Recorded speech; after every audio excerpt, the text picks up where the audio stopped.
Good evening friends. তো তোমরা দেখছো WP motivation YouTube channel. WP motivation YouTube চ্যানেলের পক্ষ থেকে প্রত্যেককে স্বাগত জানাই বন্ধুরা। তো আমি অরিজিৎ দা। তো আজকে তোমাদের কী বিষয়ে ভিডিও করতে চলেছি, তোমরা টাইটেল এবং থাম্বনেল দেখে অবগত হয়ে গেছো তোমাদের কী বিষয়ে কিন্তু আজকে ভিডিও করতে চলেছি। তো আজকে ভিডিওতে কোনো আপডেট নয়, আজকে তোমাদের জন্যই একটা খুব হেল্পফুল ভিডিও কিন্তু হতে চলেছে।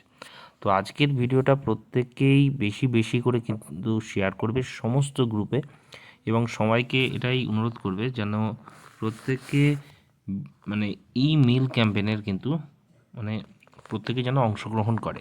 কোন রিক্রুটমেন্টের জন্য?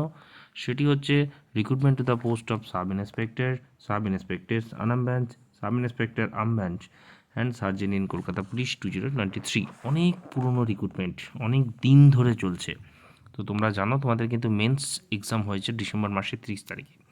তো তার এখনও রেজাল্ট কিন্তু পাবলিশ হয়নি। এদিকে আমরা দেখতে পাচ্ছি ইলেকশনের কিন্তু ঘন্টা বেজে গেছে।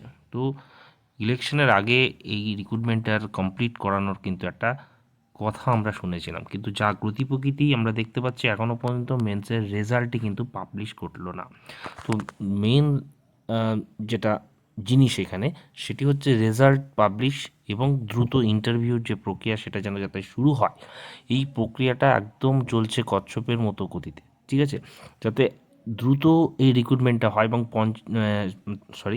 এই যে বিধানসভার যে ইলেকশনটি রয়েছে এই ইলেকশনের আগে যাতে এই রিক্রুটমেন্টের সুস্পষ্ট একটা ধারণা বা তার গতি প্রকৃতি যাতে আমরা পাই, তার জন্য কিন্তু একটা বিশেষ উদ্যোগ নেওয়া হয়েছে, সেটি হচ্ছে মেল ক্যাম্পেন, ঠিক আছে?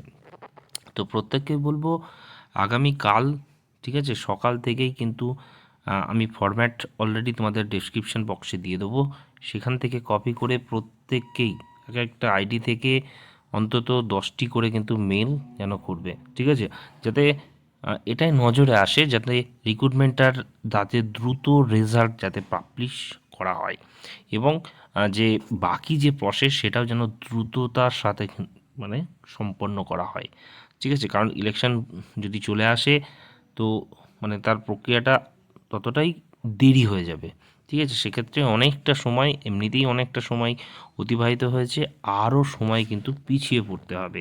তার যাতে না হয় তার জন্যই তোমাদের ওপরেই কিন্তু সেই ব্যবস্থাটা নির্ভর করছে। এর জন্য তোমাদেরকে বেশি করে অ্যাক্টিভ হতে হবে এবং তোমাদেরকেই কিন্তু মেল করতে হবে, ঠিক আছে? তো মেলে কি বলতে হবে সমস্ত কিছুর যে পুঙ্খানুপুঙ্খভাবে কিন্তু বলা হয়েছে, ঠিক আছে? আমি অলরেডি পোস্ট করে দেবো তোমাদের, ঠিক আছে? এবং সেটাই তোমাদেরকে কিন্তু করতে হবে, ঠিক আছে? কি মেল প্রত্যেকে জানো, তবুও আমি ডেসক্রিপশন বক্সে কিন্তু দিয়ে দেবো। এই বলে ভিডিও এখানেই শেষ করলাম। প্রত্যেকে ভালো থেকো, সুস্থ থেকো।